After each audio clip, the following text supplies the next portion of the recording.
You've got 6 hours until they organize the search grid properly. Your phone's been off for 90 minutes because you read the manual and you know about tower triangulation. There's a team 3 valleys over that's checking coordinates from your last known position. And you're carrying 40 pounds of gear that needs to disappear into terrain that's been mapped by satellite 1,000 times over. Here's the truth.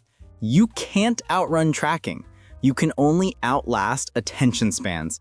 We're building a camp that exploits the specific weaknesses of human visual processing using terrain psychology, material selection, and the fact that most searchers quit after the first obvious sweep.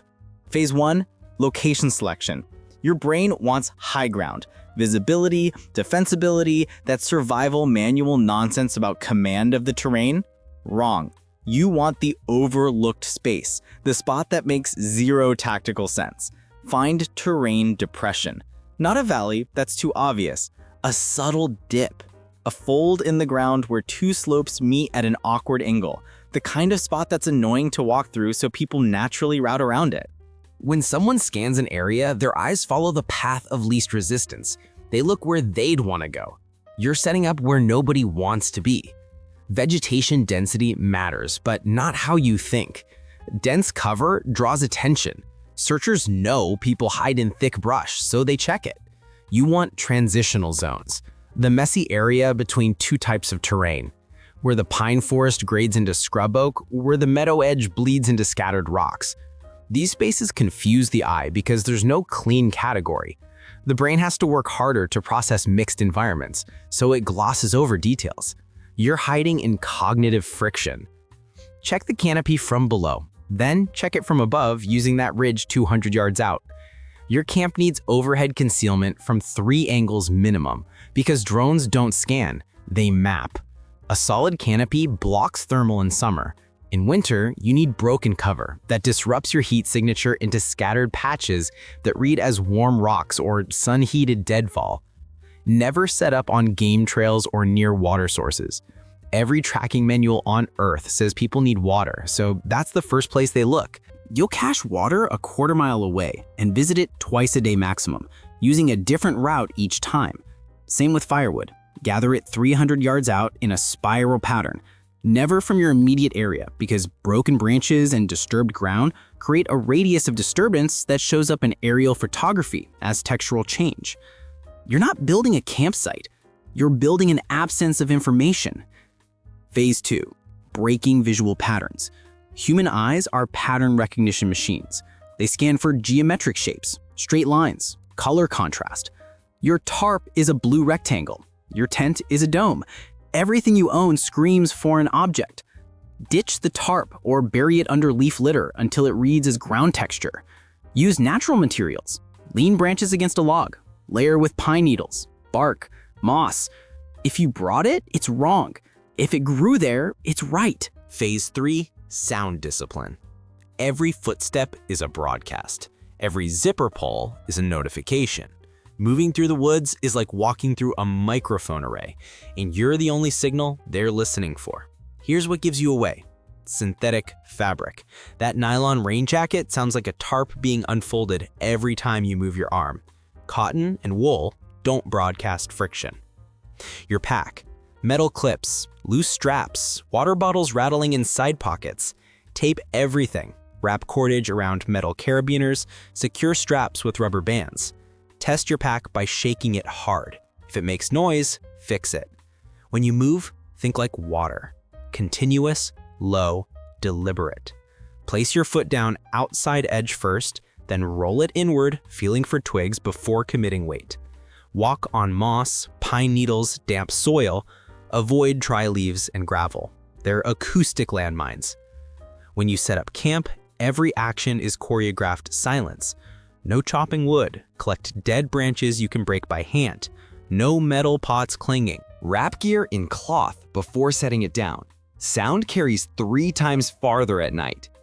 Phase 4, light and shadow management. Fire is a signal flare. Smoke is a billboard. Even a small flame can be seen from a mile away after dark. No open fires, period. If you absolutely need heat, build a Dakota fire pit. 2 holes a foot apart, connected by a tunnel at the bottom. Fire burns in one hole, air feeds through the tunnel from the other. Flames stay underground, smoke gets dispersed and burns hotter, producing less visible output. Use only the driest hardwood, thumb-thick pieces that burn hot and fast with minimal smoke. You only burn at dusk when background smoke provides cover, never at night when a single wisp stands out against the block. Your gear is a reflector array. Anything shiny gives away your position. Tape over reflective surfaces. Turn your watch face inward. Keep phone screens facing your body. Position your camp in natural shadow, under thick canopy, near dark rock faces, anywhere light doesn't penetrate easily. Sun angle matters. Morning light comes low from the east. Evening light rakes from the west. Set up where terrain blocks both. Phase 5. Scent control. You're a walking chemical signature. Sweat, soak, deodorant, campfire smoke, food. Every molecule is trackable. Wind carries your smell half a mile downwind. Manage it like a resource. No scented products, no soap, no deodorant, no mint toothpaste. You smell like dirt and leaves, nothing else. No cooking near camp. Prepare food 300 yards downwind, eat it there, cache scraps in a sealed bag farther out. Human waste gets buried 8 inches deep, 200 yards from camp, downwind. Cover it with soil and leaf litter. Position your camp so prevailing wind blows your scent away from likely approach routes. Check wind direction twice daily because it shifts. If tracked with canines, water is your friend. Cross streams, walk in shallow creeks, exit on rock surfaces. Water disrupts ground scent, rock doesn't hold scent. You're not erasing the trail, you're making them work 3 times harder for every yard. They'll quit before you do. Phase 6, the 60-second evacuation plan. Your camp isn't permanent. It's a stage prop that vanishes faster than it appeared. Everything must be reversible in under a minute, because that's how long you have between hearing movement and needing to be gone. Pack discipline is survival. Your gear lives in 3 states: on your body, in your pack, or staged for instant retrieval. Nothing scattered. Your sleeping setup breaks down in 4 movements. Roll the bedding, stuff the pack, grab the poles, scatter the natural cover. 30 seconds. Practice it twice before you sleep. Your fire pit gets filled and covered. Kick dirt in, replace the forest floor, scatter leaves. 15 seconds. Water cache gets abandoned. Food cache gets abandoned. You're not coming back. The goal is archaeological invisibility. Someone walking through tomorrow should see nothing human. No packed earth, no disturbed vegetation, no geometric arrangements. Here's why this works. Human attention operates on a 3-minute rule. Searchers spend 3 minutes per zone maximum. If they don't spot something obvious, they move on. Your camp exploits every weakness.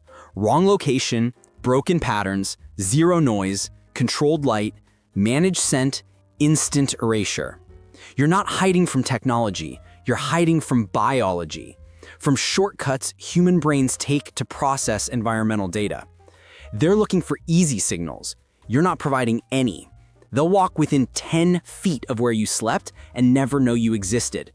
That's not luck, that's systems design.